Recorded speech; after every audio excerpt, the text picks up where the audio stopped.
كي ندعو إلى الله لننشر الخير في الكون الذي حار ونرسل. بسم اللہ الرحمن الرحیم. صرف 5 منٹ کا مدرسہ قرآن و حدیث کی روشنی میں 352واں دن 22 ذی الحجہ. نمبر 1 اسلامی تاریخ. مجدد الفیسانی حضرت شیخ احمد سرہندی رحمت اللہ علیہ.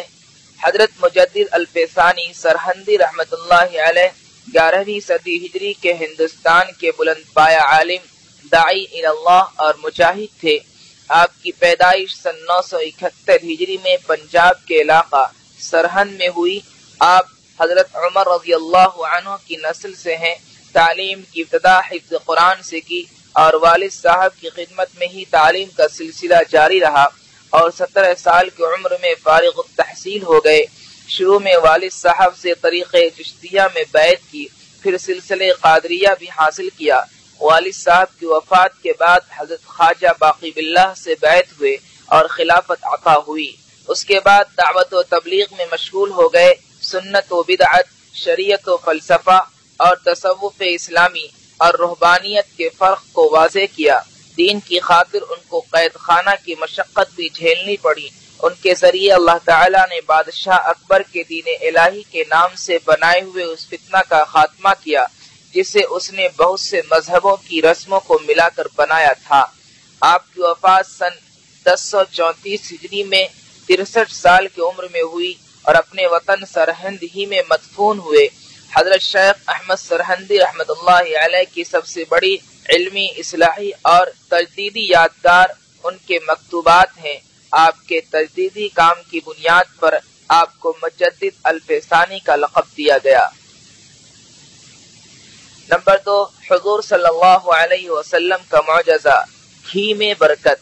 حضرت حمزہ بن عمرو اسلمی فرماتے ہیں غزوہ تبوک کے سفر میں گھی کی مشق کی ذمہ داری میری تھی. دوران سفر میں نے اس میں سے تھوڑا سا گھی نکالا اور حضور صلی اللہ علیہ وسلم کے لیے کھانا تیار کیا اور مشق میں دیکھا تو گھی بہت ہی کم بچا تھا. میں نے وہ مشق دھوپ میں رکھ دی اور میں سو گیا. اچانک میں نے گھی کے بہنے کی آواز سنی تو میری آنکھ کھل گئی. دیکھا تو گھی بہ رہا تھا. میں جلدی سے کھڑا ہوا اور مشق کا منہ پکڑ لیا. حضور صلی اللہ علیہ وسلم نے مجھے دیکھ کر فرمایا اگر اس کو چھوڑ دیتے تو پوری وادی گھی سے بہنے لگتی. نمبر 3 ایک فرض کے بارے میں، وصیت پوری کرنا. قرآن میں اللہ تعالیٰ نے چند وارثوں کے حصوں کا ذکر کرنے کے بعد فرمایا یہ سب ورثہ کے حصوں کی تقسیم میت کی وصیت کی ہوئی چیزوں کو پورا کرنے اور قرض ادا کرنے کے بعد کی جائے گی.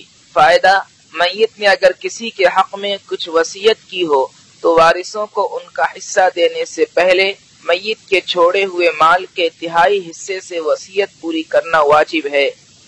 نمبر 4 ایک سنت کے بارے میں، اولاد کو نمازی بنانے کی دعا. اپنی اولاد کو نماز کا پابند بنانے کے لیے اس دعا کا اہتمام کرنا چاہیے. یہ حضرت ابراہیم علیہ السلام کی دعا ہے جو انہوں نے اپنی اولاد کو مکہ مکرمہ میں چھوڑتے وقت پڑھی تھی. رب اجعلنی مقیم الصلاۃ ومن ذریتی ربنا وتقبل دعاء. ترجمہ، اے میرے رب مجھ کو اور میری اولاد کو نمازی بنا دے. اے میرے رب ہماری دعاؤں کو قبول فرما لے. نمبر 5 ایک اہم عمل کی فضیلت، اذان شروع ہوتے ہی دعا پڑھنا.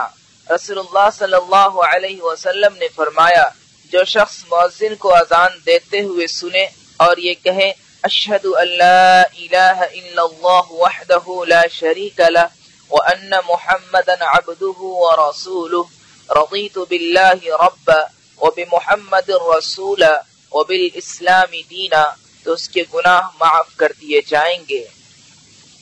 نمبر 6 ایک گناہ کے بارے میں، سود خور سے جنگ کا اعلان.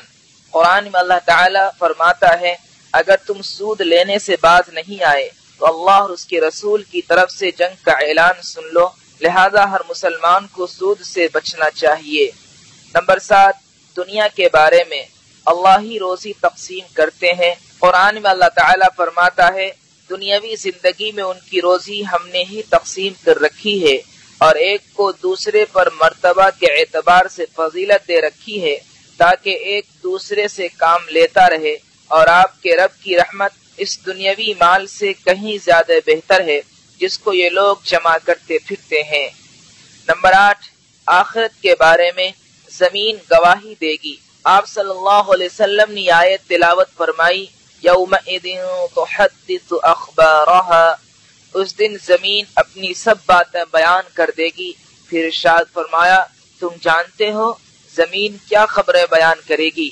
صحابہ رضی اللہ عنہم نے عرض کیا، اللہ اور اس کے رسول خوب جانتے ہیں۔ آپ صلی اللہ علیہ وسلم نے ارشاد فرمایا، اس کی خبریں یہ ہے کہ وہ ہر مرد اور عورت کے متعلق اس عمل کی گواہی دے گی جو اس کی پیٹھ پر کیا گیا تھا۔ وہ کہے گی، اس نے ایسا ایسا عمل فلاں فلاں دن کیا تھا۔ نمبر 9، طب نبوی سے علاج، ختنہ کے فوائد۔ رسول اللہ صلی اللہ علیہ وسلم نے فرمایا، 5 چیزیں فطرت میں سے ہیں، ان میں سے ایک ختنہ کرنا ہے۔ فائدہ، ختنہ کرنے سے شرمگاہ کے کینسر، ایگزیما جیسی بیماریوں سے حفاظت ہوتی ہے۔ نمبر 10، نبی صلی اللہ علیہ وسلم کی نصیحت۔ رسول اللہ صلی اللہ علیہ وسلم نے فرمایا، حسد سے بچو، کیونکہ حسد آدمی کی نیکیوں کو اس طرح کھا جاتا ہے جس طرح آگ لکڑی کو کھا جاتی ہے۔